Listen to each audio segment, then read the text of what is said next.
Hola amigos, mi nombre es Fernando Torres y este es otro episodio de La Historia Desconocida, un lugar para conocer, descubrir y cuestionar, un lugar para el libre pensamiento y la búsqueda de respuestas. Y en el episodio de hoy vamos por la segunda parte de tratar de develar el misterio de la batalla de Pavón. Así que vayamos para allí. Pero antes de comenzar, no te olvides de darle like, suscribirte y activar la campanita si es que te gusta el contenido de este video. Lo mismo que no te olvides de dejar tu comentario, pregunta y o reflexión abajo. Vayamos a develar el misterio de Pavón. Y es así que en el episodio anterior lo que estuvimos viendo o tratando de explicar es la situación en que miramos a los personajes históricos del siglo XIX.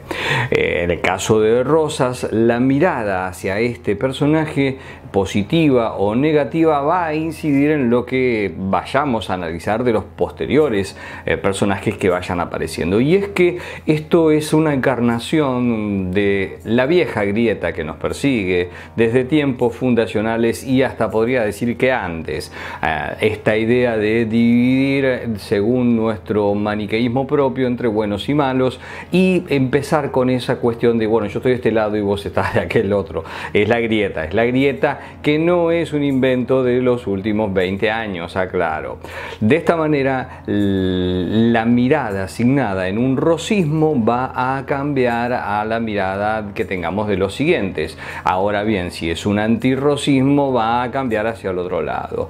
Y esto es fundamental para tratar de entender el proceso de Pavón. Así pues, observamos que ni Juan Manuel de Rosas era necesariamente un federal absoluto, a pesar de ser odiado de forma total por unitarios y liberales, que son lo mismo, ni tampoco fue necesariamente un tirano. Insisto que ya vamos a armar un video dedicado exclusivamente a este personaje central de nuestra historia, el restaurador de las leyes. Por otro lado, Justo José de Urquiza siguió teniendo una importante relación con Rosas tras Caseros y hasta le proveyó de medios de subsistencia o una parte de los mismos tras su exilio.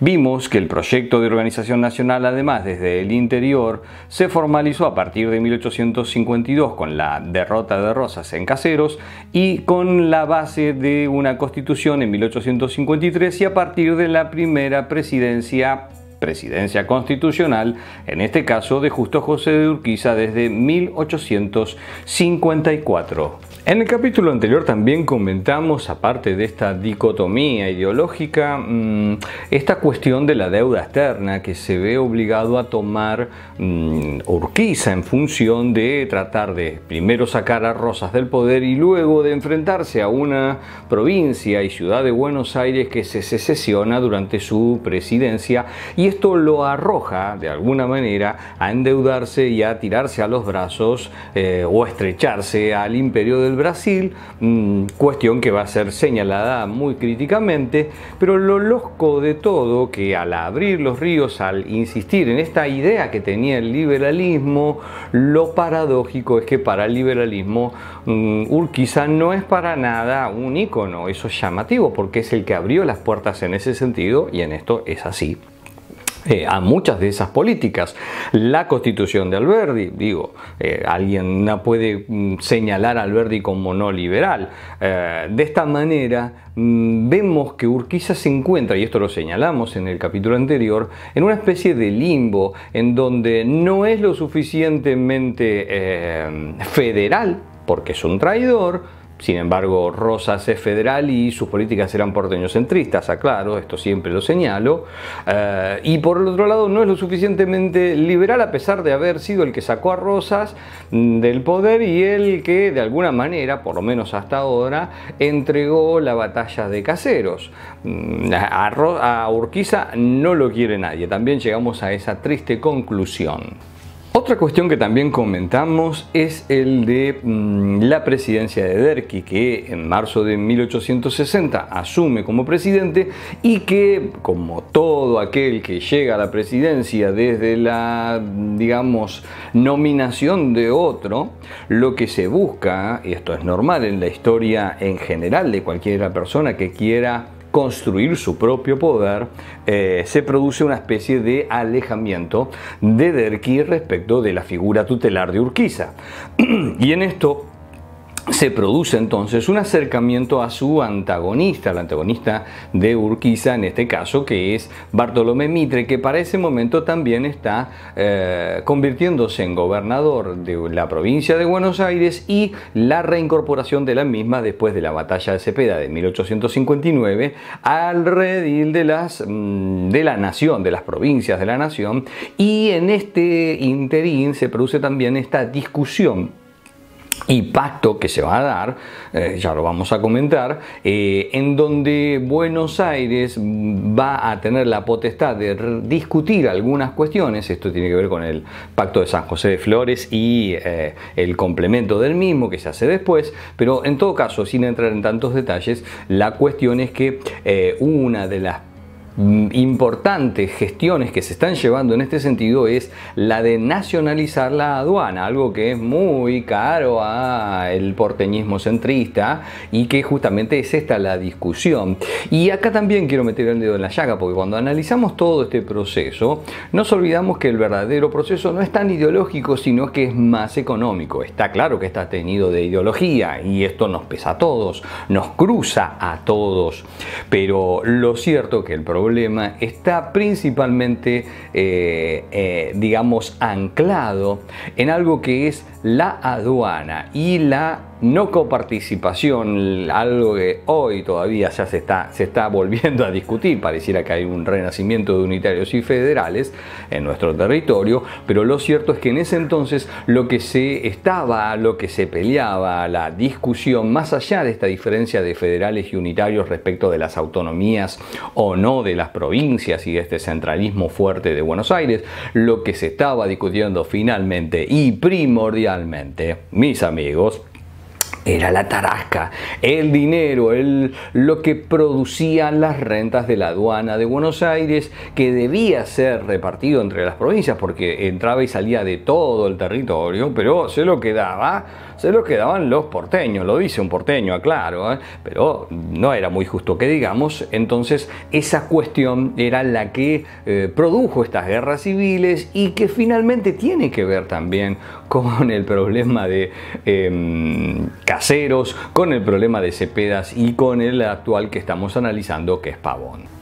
La cosa se complica cuando el 16 de noviembre de 1860 se produce el asesinato del coronel José Antonio Virasoro, que era a la sazón gobernador de San Juan tras la intervención federal de 1859. Esta intervención fue producto de otro asesinato, el del anterior gobernador Nazario Benavides en 1858. En ambos casos fueron gente del Partido Unitario los que cometieron esos asesinatos, y en ambos casos los diarios liberales porteños aplaudieron el fin de esos tiranos. Como sea, la muerte de Virasoro va a producir un verdadero, como decimos en Argentina, quilombo, una verdadera complicación, dado que su reemplazante fue uno de los principales instigadores de dicho asesinato, el dirigente liberal, amigo de la infancia de Faustino Sarmiento, Domingo Faustino Sarmiento, y que obviamente va a ser apoyado desde Buenos Aires. Me refiero a Antonino Aberastain, que asume el gobierno de facto de la provincia, y esto provoca obviamente la reacción del gobierno nacional para intervenir la provincia. En este sentido, Urquiza había comentado, le había dicho al presidente Derqui que enviara a el general Benjamín Virasoro, hermano del que había sido asesinado, en ambos casos correntinos, y bueno, obviamente que Derqui va a decir que no, porque imagínense que envió al hermano del asesinado, va a ser un descalabro. Es por eso que Derqui finalmente decanta o se decide, siempre pasan los camiones, gracias, hay que agradecerlo, son como auspiciantes gratuitos. Lo cierto es que Derqui va a señalar como interventor al vecino gobernador de la provincia de San Juan, el coronel, entonces coronel Juan Sá. Rodríguez Sá, ¿se acuerdan? Bueno, debe tener algo que ver, calculo. En todo caso, más allá de eso, este coronel arma una fuerza y se dirige hacia allí, y en la batalla de Rinconada del Pocito termina venciendo a Aberastain. Hay una batalla anterior, creo que es de 1825, también llamada Rinconada del Pocito, que también es parte de las batallas y las guerras de las guerras civiles. Pero en todo caso, esta batalla también se la conoce como la batalla de Rinconada. Esto creo que fue, si no me equivoco, esperen que lo voy a buscar, por acá lo voy a tener, creo que era el 11 de enero, sí, el 11 de enero de 1861.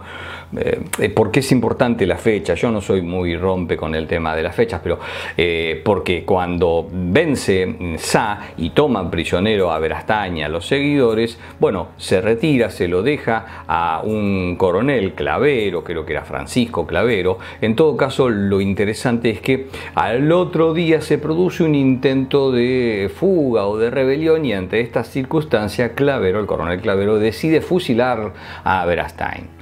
Y esto pudre todo, porque claro, desde Buenos Aires, ¡ah! ¿Cómo puede ser? O sea, con los dos asesinatos anteriores ¿cómo se llama? Benavides y de Virasoro, oh, no, eran tiranos, pero a Berastain no me lo toquen, no, es liberal, es otra cosa. Y bueno, se pudrió en los diarios de Buenos Aires, se catalogó de vil asesinato, de lo peor de la tierra. El mismo Domingo Faustino Sarmiento va a imputar de ese asesinato a Justo José de Urquiza, lo cual no es cierto, pero bueno, se mató ahí, y esto se mató un liberal, es otra cosa, y esto obviamente va a señalar un inicio de crisis con el Estado Nacional y con el gobierno porteño, que ya vamos a ir comentando. Sin detenerme mucho en todo caso en los relatos y en todos los detalles, lo cierto es que Urquiza y Derqui en ambos casos van a señalar y condenar públicamente ese fusilamiento, a pesar de que lo hizo uno de los suyos. Y en este sentido es interesante la carta que escribe Urquiza a Derqui, donde expresaba lo siguiente: si el asesinato de Virasoro fue condenado, el de Berastain con mayor razón.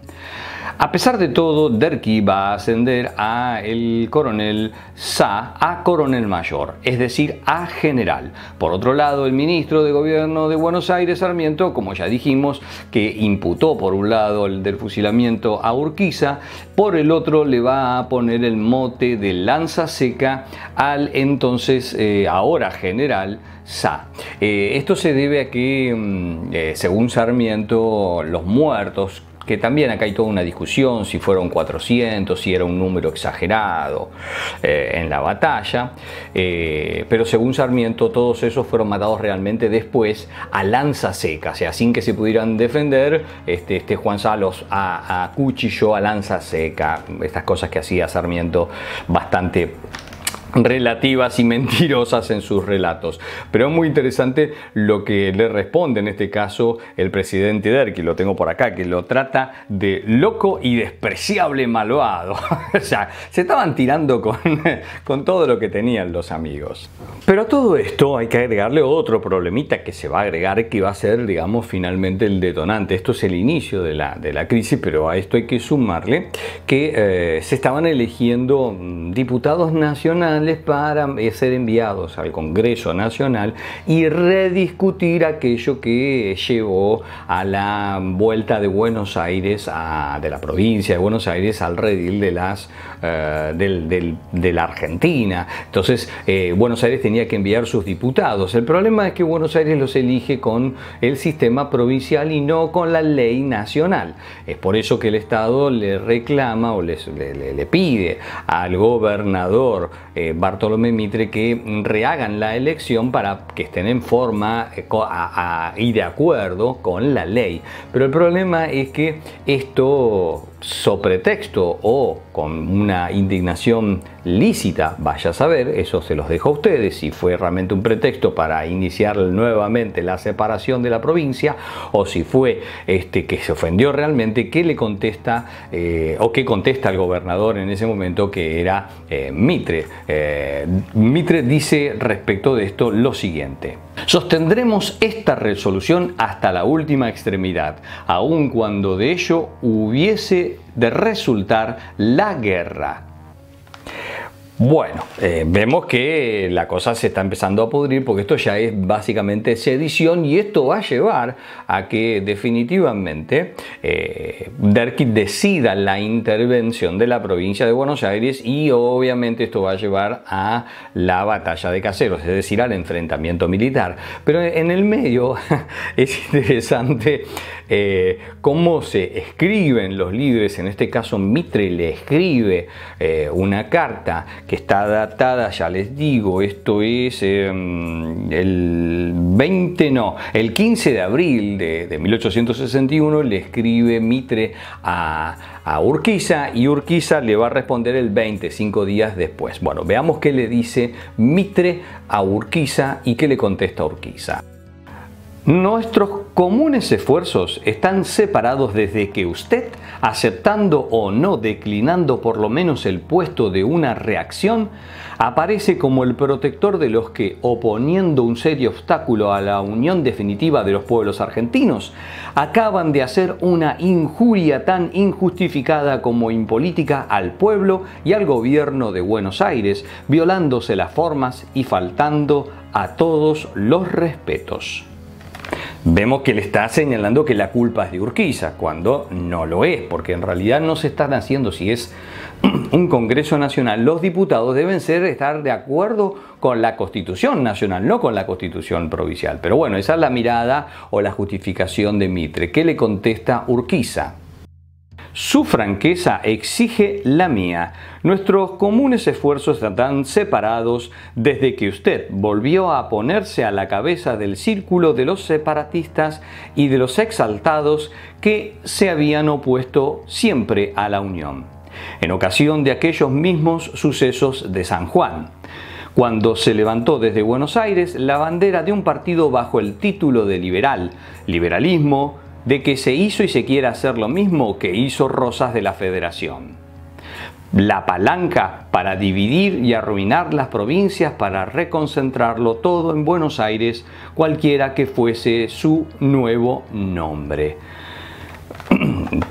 Lapidario, y aparte acá cayó también Rosas en la volteada. Se dicen liberales, se dicen federales, pero minga, no lo son, son centralistas y bueno, varias cosas más. Pero ¿qué le agrega aparte a todo esto? Porque no queda ahí la carta de Urquiza. Urquiza sale con todos los cañones para contestarle a este amigo Mitre. ¿Con qué termina? No hay nación si se deja a las autoridades locales el derecho de desconocer la legitimidad de las resoluciones del Congreso. Ahora, no comprendo yo cómo usted se propone cumplir la Constitución y los pactos si no empieza por ordenar una nueva elección. Esto sí sería el sacrificio de pasiones, de susceptibilidades nocivas a los altos intereses de la paz y de la unión. Eso sería dar una prueba y bien fácil de deseo sincero de consolidar la unión nacional sobre la base de los principios. Lo demás es retardar la integridad para romperla.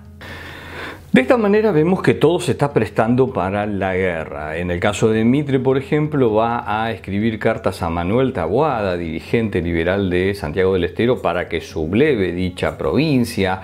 También va a enviar dinero, remesas de dinero a Córdoba y armas para que el gobernador de allí, creo que era Peña, que tenía una actitud bastante dual, porque era de un partido, pero se tiraba para el otro en todo caso.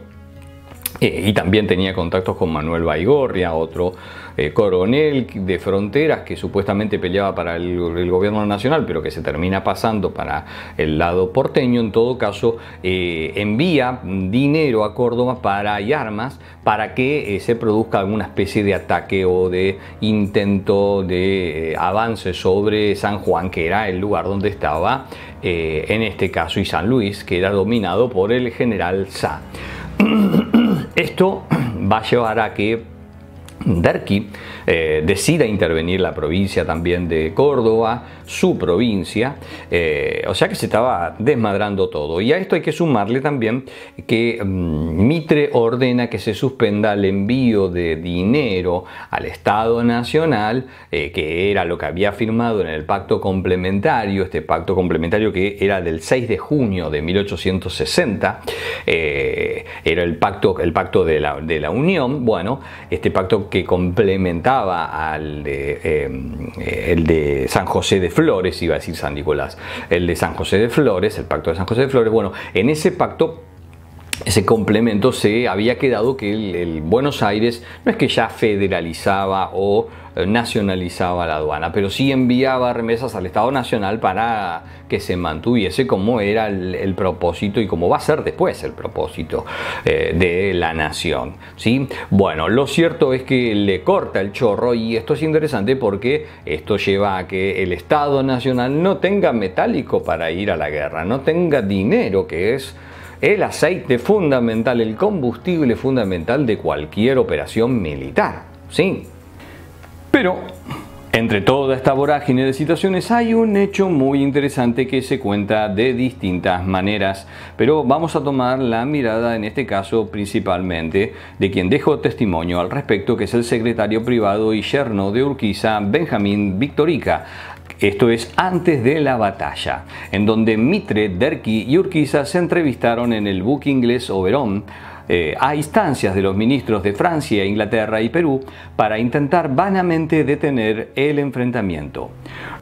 Lo cierto es que cuando termina la reunión, en donde no se logra de ninguna manera detener la batalla, cuando se va a poner un gabán, Urquiza se confunde, un gabán, un saco, porque tenía la misma contextura física de Derqui, ¿no? Entonces está bajando del barco para tomar su carruaje, su galera, y se da cuenta que no es su saco. Entonces mete la mano en el bolsillo para ver de quién es esto, y se encuentra con varias cartas que no lo dejan muy tranquilo. En una de ellas hay un proyecto de carta de Derqui dirigida a Mitre, en donde dice que está pensando reemplazar al amigo Urquiza del mando del Ejército Nacional por el general Francia, que era ministro de guerra, si no me equivoco, y por el otro lado, o por el general Juanza. Digamos que no es una carta que uno espera encontrar en víspera de una batalla de tu jefe, no te está dejando muy tranquila la espalda. ¿Se acuerdan que yo les había hablado en el capítulo anterior de este acercamiento de Derqui a Mitre con cierto aroma a traición? Bueno, vamos a ver también lo que dice otras de las cartas, porque hay otras dos cartas, sobre todo una que es muy interesante a tener en cuenta. Devolviendo el saco a su dueño, Urquiza se retiró del lugar perturbado ante lo que interpretó como una traición de Derqui. Este incidente no puede ser tomado como un hecho de poca importancia, y ya veremos por qué. Según cuenta Ruiz Moreno, Isidoro Ruiz Moreno, en su tercer tomo de las campañas militares argentinas, habían otras dos cartas, en este caso de un diputado, dirigidas a Derqui. El diputado era el doctor Mateo Luque, y están datadas del 8 y 10 de julio respectivamente en Paraná. En la primera de ellas se leía lo siguiente: los urquicistas quedaron anonadados el primer día en presencia de la actitud que asumía Vuestra Excelencia, levantándose de improviso a la cabeza de 11.000 soldados del interior y resuelto a arreglar definitivamente la cuestión con Buenos Aires, sin mentar siquiera a don Justo y sus entrerrianos.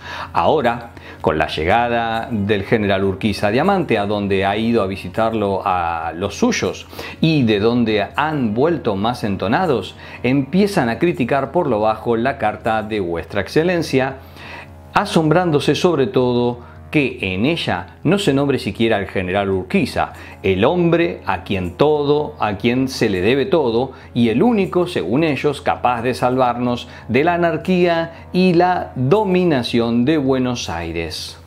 Como dijimos, no son cartas que ayuden a la cuestión, pero bueno, lo cierto es que el Ejército Nacional se estaba formando entre 15 y 16 mil hombres. Ya vamos a ver las cifras más o menos. Hay autores, varían según los autores, algunos hablan de 17 mil, ahora vamos a tirar algunos datos al respecto, pero la idea es que esta batalla que se va a producir el 17 de septiembre de 1861, bueno, vamos a ver que trae bastantes cosas a pensar. En todo caso, dice Camogli respecto de las fuerzas de Urquiza. Bajo la conducción de Urquiza, única personalidad capaz de mantener la cohesión y la disciplina en una fuerza muy poco homogénea, compuesta por 17.000 hombres, 5.000 infantes, 11.000 jinetes y el resto artilleros con 42 piezas y 2 coheteras. En el libro de la historia de las guerras argentinas de Félix Bes, en el segundo tomo habla de esas mismas cifras sin contar a los artilleros, 16.000 hombres en total, frente a los 16.000 de Buenos Aires, que tenían entre 8 y 9.000 infantes y 6.000 jinetes, entre ellos 700 lanzas indias y 35 cañones. Respecto a las lanzas indias, se refiere a los caciques Coliqueo y Catriel, que se pasan, dejan el lado nacional y se pasan del lado porteño. Bueno, estaban más cercanos en territorio a los porteños, aunque habían jurado fidelidad. De alguna manera, bueno, se pasaron del otro lado, como lo va a hacer Manuel Baigorria. Y acá, desde el plano militar, hay algo interesante a señalar, que se da prácticamente en todas las guerras, las guerras internas, fratricidas, las guerras civiles entre Buenos Aires y el interior, el hecho de que en líneas generales, y el caso de Pavón es uno de esos casos, no va a ser una excepción, hay una mayor preponderancia de las fuerzas de caballería en el interior. Y esto se debe por cuestiones que hemos comentado en otros videos, pero que lo vamos a retomar, que es el elemento típico que posee el gaucho. ¿Sí? Es un combatiente el gaucho, un combatiente natural a caballo. Y en el caso de, ahora vamos a dar las cifras, en el caso de los porteños, vamos a ver que Buenos Aires, por su presupuesto, por su capacidad económica, tiene una mayor capacidad, valga la redundancia, de tener infantería y artillería. Infantería muy bien armada, muy bien entrenada, mayor que los del interior. ¿Cuáles serían las cifras? Bueno, en el caso de las fuerzas del ejército del interior, en este caso del ejército nacional, la caballería contaba con unos 11.000 jinetes, mientras que los porteños juntaron 6.000, es decir, casi la mitad. Un poco más de la mitad. Pero Buenos Aires, por otro lado, como dijimos, poseía más y mejores infantes. En este caso, llevaron al campo de batalla unos 9.000 soldados frente a los 5.000 de la Confederación. Otra vez, acá se repite de manera inversa esta proporcionalidad.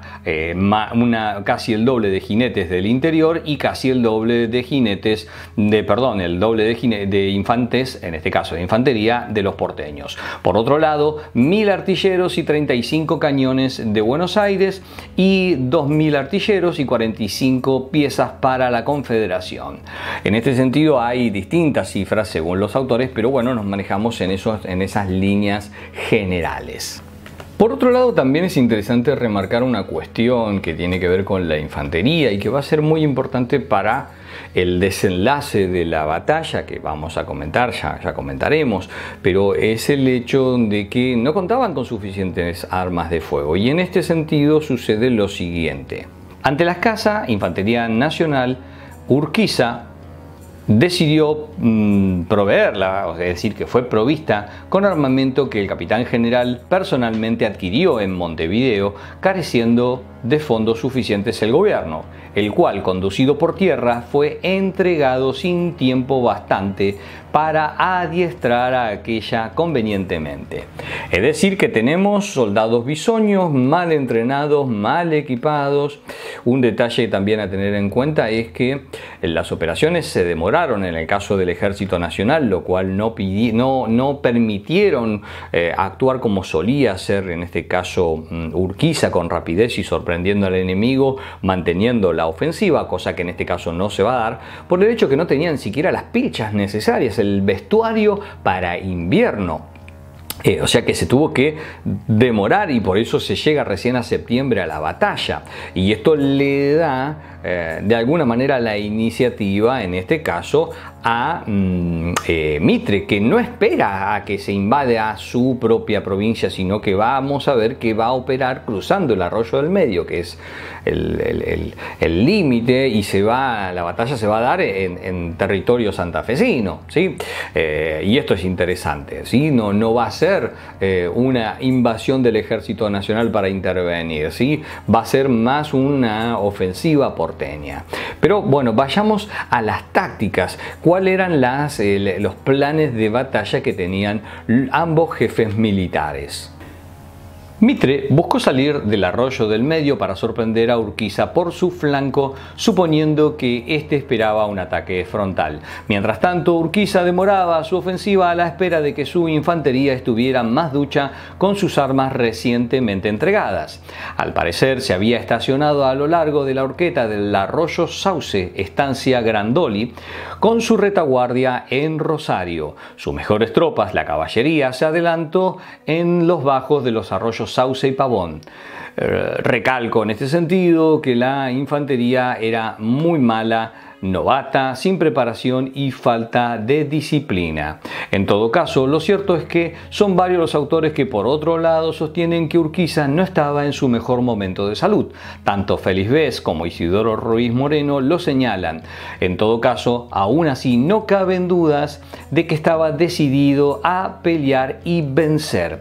Y esto lo sabemos por una carta que Benjamín Victorica, ya grande, mediados del año 1900, le escribe al historiador Martín Ruiz Moreno, que creo que es el bisabuelo de Isidoro Ruiz Moreno. Pero en todo caso, es interesante lo que comenta el secretario privado de Urquiza en vísperas o días antes de la batalla respecto a su salud y su predisposición de pelear, sobre todo. Porque, a ver, si queremos sostener de que Urquiza estaba decidido a entregar la batalla, porque es el pacto, y que ya vamos a hablar en algún momento, de traición que tiene con Mitre, bueno, veamos cuál era su predisposición para la batalla. Cuenta entonces Victorica a Martín Ruiz Moreno: recuerdo que en las últimas jornadas, quizás en la noche del 13, la batalla fue el 17, ya acostado el general, hora en que le gustaba mucho conversar para conciliar el sueño, renovábamos una conversación, no diré discusión, que traíamos hace días sobre cuál era lo que convenía más. Si esperar al enemigo en bien calculadas posiciones, dado que gran parte de nuestra infantería la formaban los bisoños batallones cordobeses, o sorprenderlo en su campo.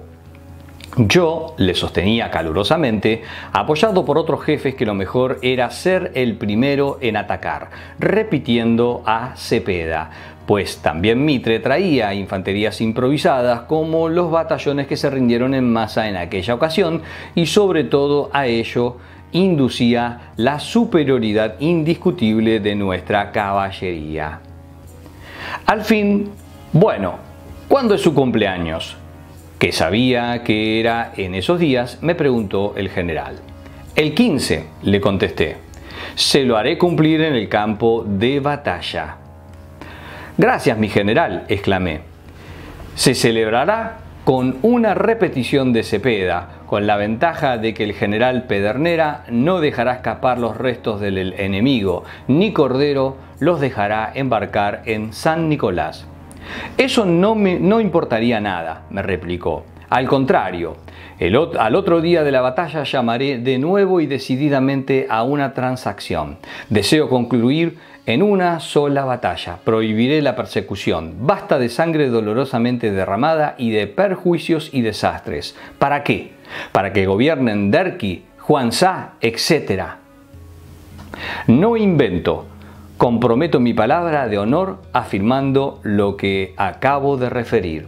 Así es que el 14 de madrugada se dieron las órdenes para levantar el campo y reunió el general a los jefes para darles sus instrucciones en el sentido de que al día siguiente caeríamos sobre el enemigo.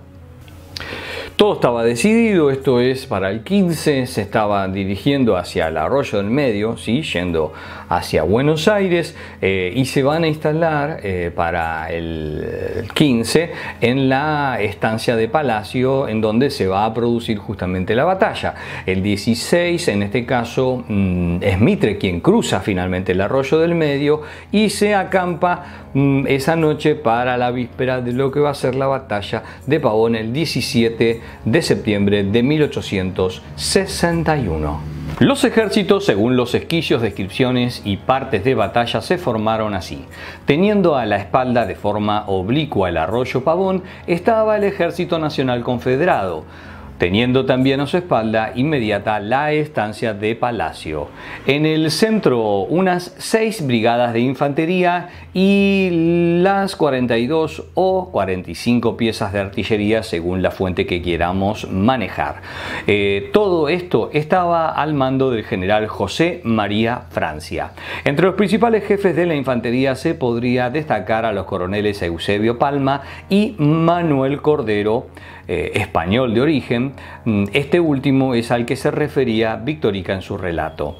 En cuanto a los 2 regimientos de artillería que atendían las piezas, estaban al mando de los tenientes coroneles Simón de Santa Cruz y Leopoldo Nelson. Una nota de color es que bajo este último jefe estaba el muy joven teniente Julio Argentino Roca, que dirigía una batería de 4 cañones. Roca ya había participado con anterioridad en la batalla de Cepeda de 1859, cuando apenas todavía era estudiante y fue ascendido en el campo de batalla.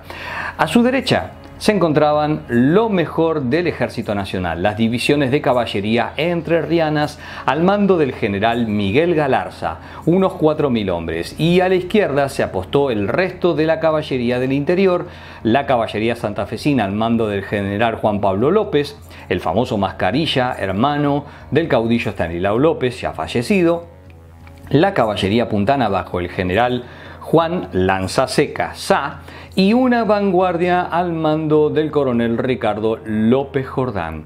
Todos estaban en este ala bajo el mando del segundo jefe del ejército, el general Benjamín Virasoro.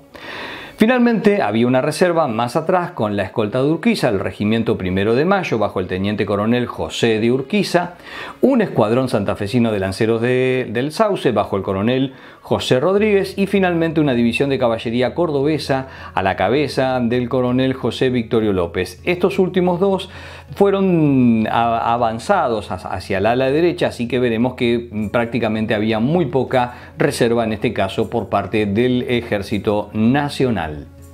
Del otro lado, el ejército porteño se aprestaba de la siguiente manera. En el centro, 6 brigadas de infantería, más numerosos y mejor armados que los nacionales, divididas en 2 mitades, bajo los coroneles Ignacio Rivas y Luis María Argüero. La de la derecha estaba bajo el mando total del coronel Emilio Mitre y la de la izquierda bajo las órdenes del coronel Wenceslao Paunero, que además era el jefe de Estado Mayor de dicho ejército. Intercalada la artillería bajo el mando del coronel Benito Nazar. A la derecha se encontraba la caballería comandada por el brigadier Venancio Flores, con coroneles como por ejemplo Julio de Bedia, Manuel Sanabria y Eustaquio Frías. En el ala izquierda, también de caballería, estaba al mando del general Manuel Hornos. Allí se concentraban también la gente del coronel Manuel Baigorria y los lanceros de la tribu de Ignacio Coliqueo. La reserva, bajo las órdenes directas de Bartolomé Mitre, del brigadier Bartolomé Mitre, con 5, otros dicen 6 brigadas de infantería, bajo las órdenes de los tenientes coroneles Emilio Castro y Adolfo Alsina, y 6 piezas de artillería más, bajo el mayor Ramón Ruiz. En esto es muy interesante porque ya lo vamos a ver en la batalla, Mitre, Bartolomé Mitre, que no es... Yo no lo quiero para nada, pero y no creo que sea, para mí está en las antípodas de lo que es un buen militar en cuanto a capacidad. Está seguramente es el primero en el ranking de los más malos.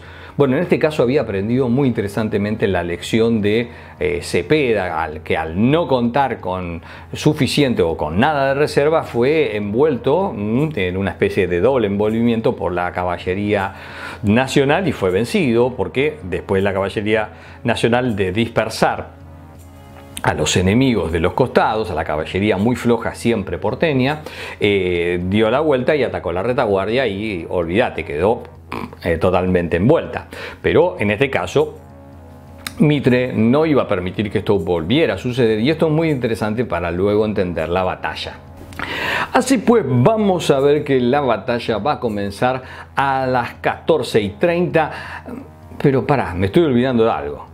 Me estoy olvidando de algo que me pidieron en los comentarios, que no lo voy a dejar pasar por alto, porque si no van a decir, pelado, no contaste lo de los masones. Vamos por los masones antes de la batalla, para tratar de explicar el desenvolvimiento después y para que veamos a ver cuál es la respuesta de este misterio de Pavón. Se habla, bueno, hay un autor llamado Martín Lascano, que en el libro de las Sociedades Secretas de Buenos Aires de 1927 comenta que luego de la batalla de Cepeda de 1859, la recientemente instalada Logia Gran Oriente de la Masonería Argentina les otorga el grado 33 a modo honorario a Mitre, a Urquiza, a Derqui, a Domingo Faustino Sarmiento y al general Juan Geleodes, que era el ministro de Guerra porteño. Esta reunión, o tenida blanca, como se la suele llamar, del día 21 de julio de 1860, es decir, poco más de un año antes de la batalla, fue denominada de la Unidad Nacional. Y justamente tras Cepeda, lo que se buscó determinar fue justamente que las guerras fratricidas terminaran, y es allí en donde se supone, o donde se sostienen muchos historiadores, ya vamos a ver, que se iba a terminar la guerra y que la batalla de Pavón estaba ya prefijada. Tenían una capacidad de precognición enorme. La primera pregunta que me salta es si tenían decidido que terminaran las guerras, ¿para qué llegar a Pavón? Ya de por sí, ¿no? Porque esta visión es sostenida, la visión de los masones, por muchos historiadores, algunos historiadores revisionistas como José María Rosa o Fermín Chávez, en donde acá hay un pacto espurio, en donde se toman de la mano y deciden que, bueno, primero que no hay ninguna carta, ninguna acta que demuestre esto. O sea, la reunión, pongamos que sí existió, hay que ver también, pero existió, dale, existió, perfecto. ¿Dónde está el acta en donde se dice que está ese pacto? No hay ninguna, porque me van a decir, pero la logia no te va a decir eso, se habló de un pacto de caballeros. Bueno, dale, fue un pacto de caballeros en 1860, en julio. ¿Y por qué se llegó a la batalla de Pavón? ¿Para qué? No se entiende. Bueno, si no se quiere más guerra civil, bueno, es muy fácil. Se termina que renuncie Derqui, que asuma Mitre, o si la idea es entregarle el poder a Mitre, que termine el gobierno de Derqui y que en la siguiente elección se le deje ganar, porque eso, a ver, las elecciones eran remanidas, no eran fraudulentas, vamos a decirlo. Era voto indirecto, que gane Mitre y listo. Mira qué sencillo. Mira si voy a sacrificar gente. Una bala de cañón le vuela la cabeza a Mitre.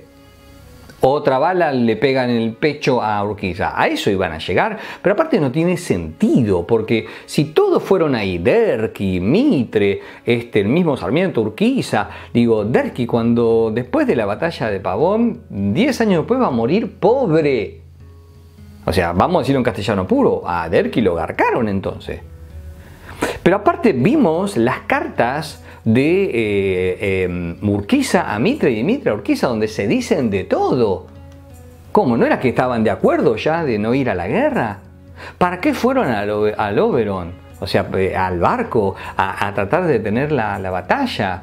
No tiene sentido. ¿Por qué lo va a reemplazar entonces Derqui a Urquiza si estaba todo decidido? No se entiende, no tiene sentido. A ver, que las cartas las escribieron, todo eso, para que yo las lea hoy.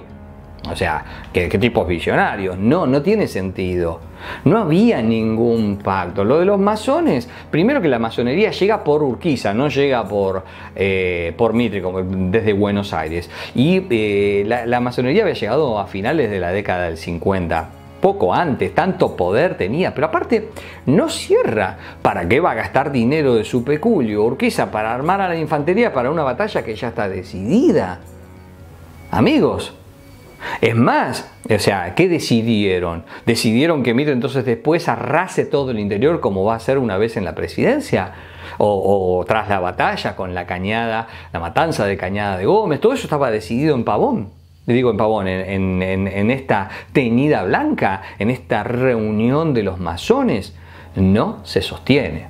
Lo lamento, la reunión pudo haber existido, somos todos masones, somos todos hincha de Boca, hincha de River. Y eso no nos hace amigos, eran enemigos. Acá hay dos proyectos distintos, uno liderado por el interior y otro liderado por Buenos Aires. Y en esto también es interesante remarcar que era lo mismo que de alguna manera lo de Mitre, lo mismo que decía desde algún sentido, sin un proyecto real, Rosas. Vuelvo a recalcar, los liberales que detestan a Rosas, no sé en qué piensan, ¿sí? Aclaro. Alguno también me va a decir, no, bueno, sí, pero también tenés que pensar que antes, en víspera de la batalla, aparece este personaje llamado Gentleman o Gentleman en castellano puro, que creo que era norteamericano, que va de un lugar a otro de los campamentos en víspera de batallas para detener la batalla o para llevar y traer, vaya a saber qué, porque no hay testimonios, o al menos yo desconozco si los hay. Pero bueno, sí se sabe que el mismo Mitre dice, o sea, que esto fue tratar de evitar la batalla, pero que el mismo Mitre termina diciendo ya es tarde. Y si ya es tarde, entonces, ¿cómo? ¿No era que estaban de acuerdo? Otros dicen, no, bueno, porque lo que hacen es toda esta ficción en donde gana Mitre para empoderarlo. Mitre, mira si el tipo se va a jugar su propio prestigio militar para darle la ganancia a Mitre. Porque acá yo creo, y esto me parece que es central para tratar de explicar un poco este misterio de Pavón, que ya vamos a empezar a ir develando, el hecho, y esto porque se nos acaba el tiempo, lo lamento, yo sé que están esperando la batalla, va a ser en el próximo video. ¿Cómo nos garcó el pelado este? Me van a decir, pero no, porque hay mucho para contar todavía y ese es el tema, no nos alcanza el tiempo y no podemos hacer eterno. Pero yo a lo que quería ir y dejarles esta pregunta, porque me parece que acá es donde está el error, en donde muchos sostienen y tratan de explicar este misterio de Pavón, en la idea de la traición de Urquiza, de que abandona la batalla ganando, y ese es el error. ¿Realmente estaba ganando la batalla? Acá todos asumen de que Urquiza ya había ganado la batalla, que estaba ganada. ¿Pero era realmente así? Bueno, lo que hay que hacer es estudiar la batalla, que es lo que vamos a hacer sí o sí. El próximo episodio vamos a cruzar los partes de batalla de Urquiza, de Mitre, de Virasoro, el pensamiento de Paunero, todos los que estuvieron presentes, Victorica, en fin, testimonios que nos van a servir para tratar de reconstruir la batalla y ver qué pasó realmente en ese episodio nodal de la historia argentina. Pero esto va a ser en el próximo episodio de La Historia Desconocida, en donde trataremos de justamente conocer mejor, y así pues los despido con la frase de siempre: hasta la próxima batalla, amigos.